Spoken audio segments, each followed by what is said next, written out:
Bienvenue. Aujourd'hui, on plonge au cœur d'une des urgences médicales les plus critiques qui soit, la crise cardiaque de type STEMI. C'est un scénario redoutable, un blocage total, où chaque seconde est décisive. On va décortiquer ensemble ce qui se passe, moment par moment, dans cette véritable course contre la montre. Moins de 20 minutes. Voilà un chiffre à garder en tête. C'est le temps, la toute petite fenêtre d'action, avant que les dégâts au cœur ne deviennent permanents, irréversibles. Parce que oui, chaque seconde qui passe nous rapproche de ce fameux point de non-retour. C'est là où l'enjeu, ce n'est plus juste la douleur, mais la survie même du muscle cardiaque. Alors, comment est-ce qu'on en arrive là? Qu'est-ce qui déclenche un compte à rebours aussi impitoyable? Alors, entrons dans le vif du sujet. Un STEMI, c'est quoi exactement et surtout, qu'est-ce qui le rend si particulièrement dangereux? C'est ce qu'on va voir tout de suite. Pour faire simple, il faut imaginer une des autoroutes vitales qui alimente le cœur et qui se retrouve bouchée, complètement, d'un seul coup. Le sang ne passe plus du tout. La douleur qui en résulte est souvent décrite comme un poids écrasant, un étau sur la poitrine qui dure plus de 20 ou 30 minutes et qui ne s'en va pas.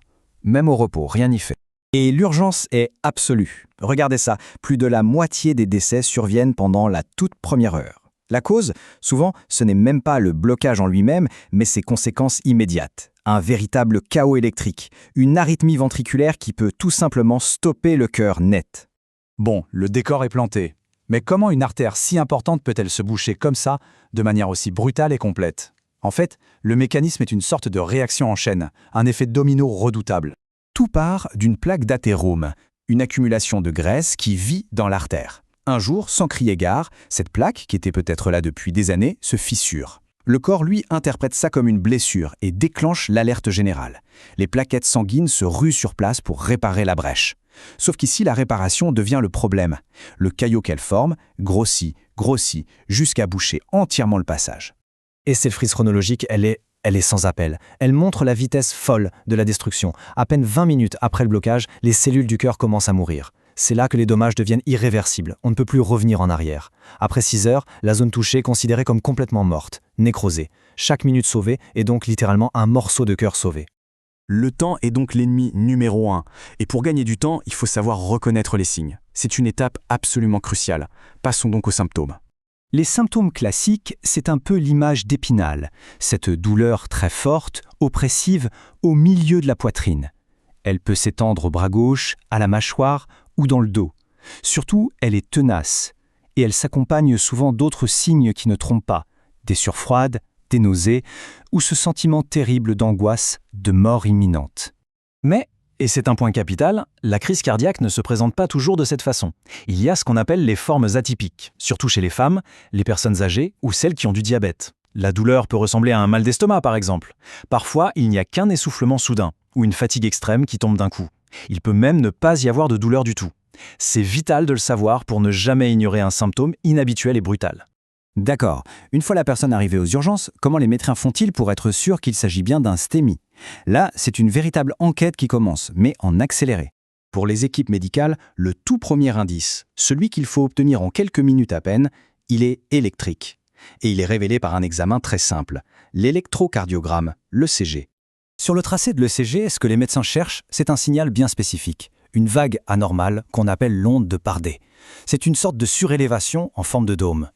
Pour un médecin urgentiste, voir cette signature sur le tracé, c'est comme un immense drapeau rouge qui s'agite. Ça crie « Attention, artère majeure complètement bouchée, il faut agir maintenant ». Après la signature électrique, on cherche la preuve chimique. Les médecins vont analyser le sang pour y trouver la confirmation irréfutable que oui, des cellules du cœur ont commencé à mourir. Quand les cellules du muscle cardiaque meurent, elles relâchent dans la circulation sanguine des protéines bien particulières comme la troponine. Une simple prise de sang permet de la détecter. Le seul petit hic, c'est que cette troponine, elle met du temps à apparaître, entre 4 et 8 heures. Donc elle va confirmer le diagnostic a posteriori, mais la décision de traiter, elle, doit être prise bien avant, en se basant sur l'ECG.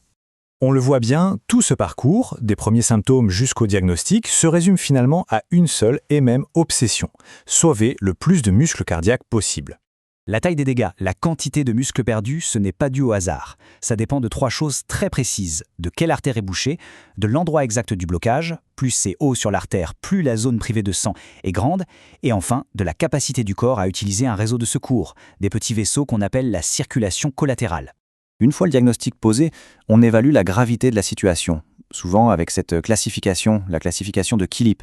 Elle fait un lien direct entre les signes cliniques observables, est-ce qu'il y a du liquide dans les poumons par exemple, et le pronostic. Une personne sans signe de défaillance cardiaque est au stade I, avec une mortalité autour de 8%. Mais si le cœur est tellement abîmé qu'il entre en état de choc, c'est le stade IV, et là la mortalité explose, elle grimpe à plus de 80%. Ça montre bien à quel point l'étendue des dégâts est directement liée aux chances de survie. Bien sûr, d'autres facteurs vont jouer sur le pronostic à long terme. Un âge avancé, le fait d'avoir du diabète, d'avoir déjà fait un infarctus, ou si la capacité de pompe du cœur est très affaiblie après l'attaque.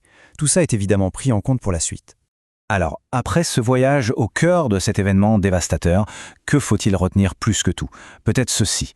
Chaque symptôme doit être pris au sérieux et chaque minute compte vraiment. Reconnaître les signes, qu'ils soient classiques ou pas, et appeler les secours sans attendre une seconde. C'est le seul geste qui peut tout changer. Un geste qui ne sauve pas seulement une vie, mais aussi la qualité de cette vie pour toutes les années qui suivent.